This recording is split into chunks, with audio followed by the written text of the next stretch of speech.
What is up, guys? Welcome back to another video, and in this video I'm going to show you how to not be ass at gameplay and how to actually understand note rep and sync. To start learning note rep, you need to have a knowledgeable understanding of how to use strong notes and light notes properly. Strong notes are going to be represented with movements like red orbs, black orbs, spider orbs, teleports, spider game mode, maybe even duels. The reason that these represent strong notes is because they have a very quick and fast vertical movement. For example, with the red orb, you move up really fast when you click it. The impact when you go up represents the song correctly. I picked this song. I'm going to build some gameplay to it. Since I hear a strong note right here at the first part of the drop, I'm going to be using a strong click. There's also some gimmicks that you could use, like me jumping into a ball portal here. It represents that first part of the drop song very well. I'm going to change the speed to be 3 times. I hear some very powerful instant notes here.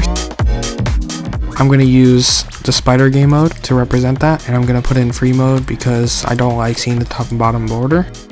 And right here I hear a very cool note. It's kind of a long note, so right here I would use something like a robot click or a hold or a dash orb, but for this instance I'm going to use a robot click. To make this click right here a little bit more impactful, I'm going to slow down the previous click and then put a speed portal on the one that I want to be impactful. For this section I hear a couple of strong notes and small notes, so I'm going to use some mini cube movements for this part. Another tip is to always put your orbs above your portals because it makes it a lot easier to see inside read the gameplay. A lot of times what people do is they will have their orb inside of their portal, and it'll be very annoying and hard to actually see the orb when you're playing, and a lot of people wouldn't notice that. Another thing that I like to do is test my gameplay in game because sometimes it could feel a lot different in the editor than it does in the game. Right here it gets a little bit more intense, so I add the speed change portal and the size portal. Right here this is a pretty strong note. I'm going to add a spider orb and slow it down a little bit, but I want to keep the movement going instead of just it fully ending. So to do that, I'm going to put a pad right there. Now the movement keeps going. It makes for some very nice intensity on that click.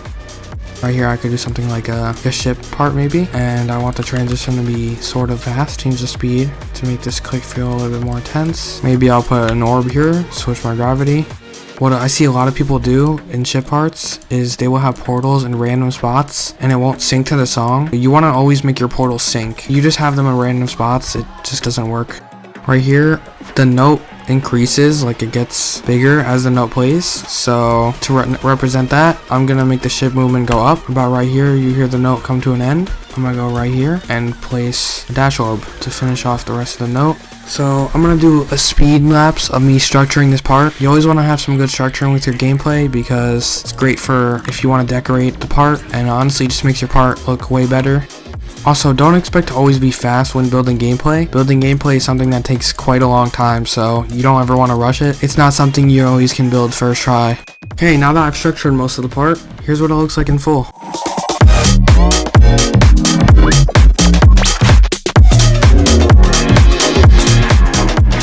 A good example for note rep in one of my parts would probably be my part in Nova Sonic. This first click here, very strong note. I use a red orb. For here you have a light note, so I do a small movement right here. Here you hear that really strong note right here. That's exactly why I use a spider orb. A couple more light notes. I just do normal clicks. Right here I use a black orb because this click is very strong. Very fast vertical movement down. Right here you hear that thump in the background on the dash orb. And then we have this very strong note, so I use a dash orb and red pad. And here I choose to do something pretty unique. I click and then I go up and I hit the spider pad, and it gives a very unique movement. So that's example with my gameplay, and we hope this helped. We'll have a few more tutorials posted later on other factors of gameplay, such as anything else but note rep, I guess. Pretty much it for the video.